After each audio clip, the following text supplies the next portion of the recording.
Nous sommes à présent avec l'invité de la rédaction depuis le Salon du Jouet à New York, à l'espace du Jarvis Center, où il se passe pas mal de choses avec donc Cocorico, un Français qui est installé aux États-Unis.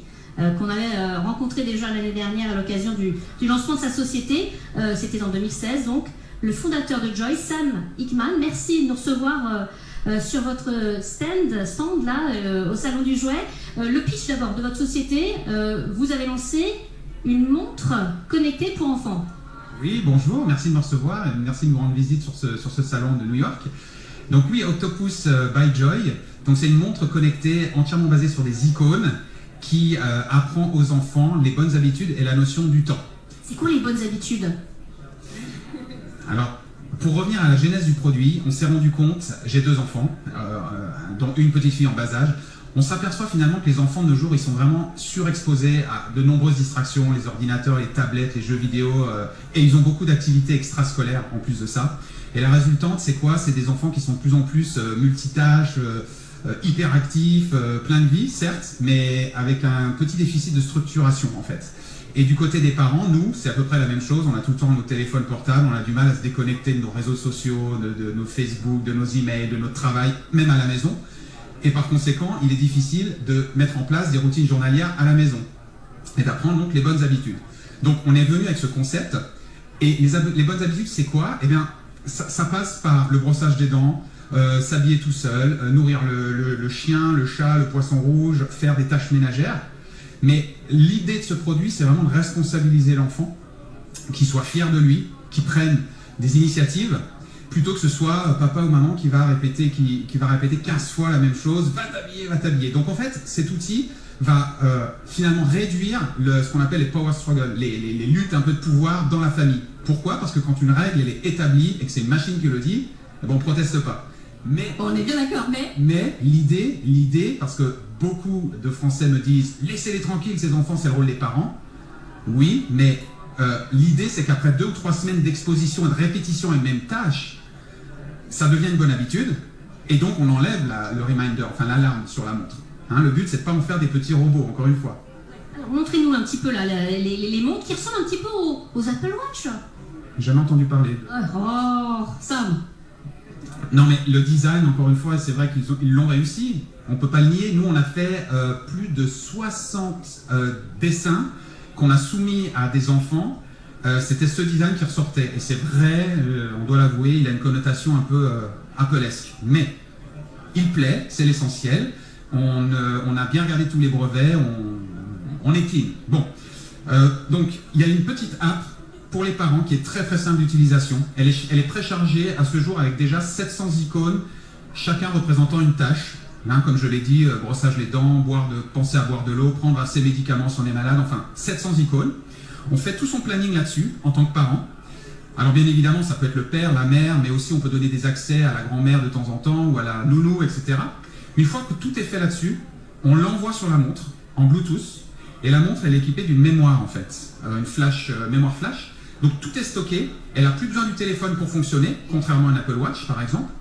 Et surtout, elle n'émet plus d'ondes, parce qu'en fait, on coupe la connexion Bluetooth. Ça, c'était un problème. Enfin, beaucoup de parents étaient un peu réfractaires en disant on ne veut pas que nos jeunes enfants de 3, 4, 5 ans soient exposés constamment à des ondes type Bluetooth ou Wi-Fi.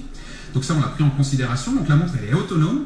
L'autonomie de la batterie est entre 48 heures et 96 heures, selon l'usage. En fait, si ce sont des enfants dits typiques, ça va plutôt durer assez longtemps. Si ce sont des usages pour les enfants autistes, forcément il y aura plus de tâches dans la journée, donc la batterie va durer moins longtemps. Mais c'était vraiment un compromis entre petite taille et une autonomie normale. Donc on pense que c'est satisfaisant.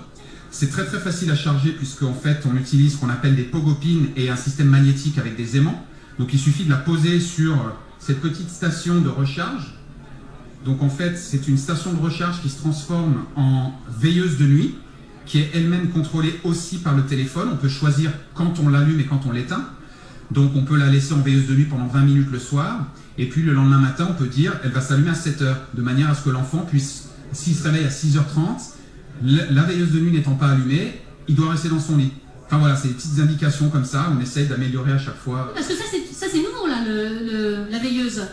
ça faisait du sens parce que c'est un petit accessoire sympa qui plaît finalement aussi bien aux garçons qu'aux filles. Alors après, il ne faut pas se cacher, nous on peut du coup en sortir plusieurs, on peut sortir une gamme, et pour ça on est en discussion avec des studios assez importants pour sortir d'autres produits intéressants. Avec des personnages bien connus, c'est ça? Ouais. Exactement, et puis c'est toujours, ce serait beaucoup plus cool si c'était Superman qui demandait aux petits garçons d'aller se brosser les dents. Et forcément, hein. Voilà, donc produit très simple, très léger, water resistant, donc ça veut dire qu'on peut prendre sa douche, on peut pas totalement se baigner, mais en tout cas on essaie de devenir waterproof, mais ça on le saura après la production du premier batch de produits. Et c'est à partir de quel âge? Alors c'est à partir de 3 ans. On avait l'habitude de dire entre 3 et 7-8 ans avant qu'un enfant ait un téléphone portable, enfin en France c'est même 12 ans je crois. Mais finalement on a enlevé cette limite supérieure parce qu'on s'est aperçu que ça pouvait être très bénéfique aux enfants special needs en anglais, donc à besoins spéciaux, les autistes, ADHD ou les enfants atteints de diabète par exemple. Donc finalement on a supprimé cette limite parce que le design est assez sympa même pour les préadolescents. Vous en êtes où là aujourd'hui? Vous êtes donc lancé l'année dernière, c'est tout récent. Vous êtes basé à San Francisco. Vous avez levé de l'argent via Kickstarter, des campagnes Kickstarter, Indiegogo. Ça se passe comment là? Donc en fait, mon associé Omar et moi, nous sommes partis 5 mois en Chine grâce à Axe, qui est un accélérateur hardware américain, mais qui est basé à San Francisco et en Chine, à Shenzhen. Ça nous a permis d'itérer sur le prototype et d'arriver avec un prototype en juin. Et à ce moment-là, on a pu lancer une campagne Kickstarter. Donc finalement, Kickstarter, qu'est-ce que c'est? Il y a beaucoup de gens qui pensent qu'on achète des parts d'une société ou quoi. Non, c'est simplement des préventes où les gens nous payent d'abord et acceptent de recevoir le produit dans 6, 9 mois ou 1 an. Donc pour nous, ça a été une super occasion de tester le marché, savoir si les parents étaient prêts à acheter un tel produit. Ça nous a permis de tester un peu le messaging, de voir nos cibles, etc., de tester donc le prix. Et ça s'est très bien passé puisque sur Kickstarter, on a fait presque 800 000 $ de prévente. On a ensuite souhaité continuer sur Indiegogo. Et donc là, hier, je crois, on a passé les 1,1 million $. Donc on est super satisfait. Et maintenant, et on a également fait un seed round, donc un tour de table auprès d'investisseurs business angels. 70% aux États-Unis, des business angels américains, et 30% en France. En France, on a par exemple des gens comme Angélique Gérard, qui est une des bras droits de Xavier Niel chez Free Telecom. On a Paul Boursier, l'inventeur de Smartbox. Donc on a vraiment cherché des gens, des business angels qui étaient à la fois intéressés pour investir, mais également qui pouvaient nous aider, enfin tout point de vue. Et puis du côté américain, c'est pareil, des business angels, mais également un fonds d'investissement qui s'appelle SOSV, qui est le père de Axe, l'accélérateur. Voilà, et donc où on en est concrètement maintenant? On est en train de manufacturer les montres, enfin de fabriquer les montres, pour livrer nos backers, donc ceux qui nous ont fait confiance sur Kickstarter et Indiegogo. Donc ça, c'est ce qu'on appelle le premier batch, la première production. Et la deuxième production, elle intervient juste après, parce qu'on a signé un énorme contrat à l'américaine, c'est-à-dire qu'on fait un test, mais on fait un test dans 1500 magasins d'une grande chaîne américaine jusqu'à janvier prochain. C'est laquelle cette chaîne? Vous ne pouvez pas le dire encore ou Rouge et blanc, c'est Target, ouais, les Français. Oh, Target, génial. Waouh, eh ben, c'est quand même un gros acteur. C'est quoi le numéro 2, juste derrière Walmart. Ah ouais, c'est à peu près par là. On a le même type de deal avec un autre très gros acteur au Canada, au Japon, et on discute activement au Royaume-Uni et en Australie. Et là, les marchés que je viens de vous citer, c'est vraiment les gros marchés. On a fait plus de 80% de nos préventes sur ces gros marchés. Et la France? Ben, la France, pas trop. Je mets ça sur plusieurs choses. 1, on a communiqué uniquement en anglais. Et 2, je pense que notre structure d'école et la façon dont on éduque les enfants, finalement, les enfants chez nous sont quand même assez structurés. Et donc je pense qu'il y a vraiment un décalage en fait, entre la culture anglo-saxonne et la culture française. Donc peut-être que je me trompe, on verra. En tout cas, on va être distribué en France. Mais je pense vraiment que c'est un produit qui est parfait pour la culture anglo-saxonne et les États-Unis. Le prix, là, on n'en a pas parlé, c'est combien? Alors c'est 79 $. C'est bien moins cher que les autres smartwatches du marché. Ça peut paraître cher pour une montre pour les jeunes enfants, mais bon, c'est une montre quand même électronique, c'est une smartwatch connectée avec un téléphone. Donc on a beaucoup testé ce prix. 79, ça a l'air d'être le bon compromis en fait. Et ça vient avec la veilleuse ou là c'est... La veilleuse, ça c'est un accessoire en plus à 40 $. Alors on fait un pack à moins de 100 $ avec les deux, mais on a préféré laisser le choix aux parents de dire moi je veux juste la montre ou je veux l'accessoire. Sinon ça vient en fait avec un petit câble, ce qu'on appelle pogo pin magnétique, donc il y a quand même tout le nécessaire pour fonctionner sans avoir la station de recharge. Le salon du jouet, l'intérêt pour vous? Alors, énorme.